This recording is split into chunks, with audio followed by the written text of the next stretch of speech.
Bir shaharda yashaymiz. Bitta binoda turamiz. Hatto yon qo'shligimiz ham aloqasi yo'q. Bitta zinadan tushamiz. Salomlashmaymiz.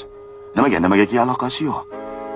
Yarim yil yo'q bo'lib ketsang ham hech kim ish yo'q sen bilan. Tirikmisan, o'likmisan demaydi. Hol-ahvol so'raydigan bironta momini yo'q. Nimagaki aloqasi yo'q. Qishloqqa ketaman. Qishloqdagilar hatto notanish odam bilan ham salomlashishadi. Aytingchi, esingizdami Rayhonnasi? Charpalayni g'ijillagan ovoz yodingizdadir. Yo'q, unutgansiz. Nimagaki uni ham aloqasi yo'q. Agar bilsangiz, u yerdagilar bir-birlariga hashar qilib uylar qurishadi.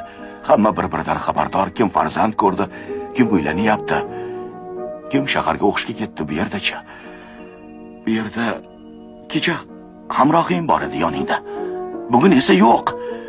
Butun boshli odam yo'q. Senga aloqasi yo'q. Ammo kim qanday kiyingan, qanaqa mashinasi bor, uni qanday olgan, pulni qayerdan topgan, mana buni bizga aloqasi bor. Bu bizni qiziqtiradi. Nasha chekib olgan 12 yashar bolani oldidan indamay o'tib ketamiz. 3 kishi bittasini do'pposlayapti. Ko'rmaganga olamiz. Sadaqa so'rab o'tirgan nochor ayolga pinagimizni ham buzmaymiz. Bola big'illab yig'layapti, indamaymiz. Nimagaki bizga aloqasi yo'q? Nimaga endi aloqasi bo'lmas ekan? Nimaga deb so'rasangiz, zamon shunaqa deyishadi. Zamonni bunga nima aloqasi bor? O'zimiz shunaqa bo'lib ketganmiz, o'zimiz.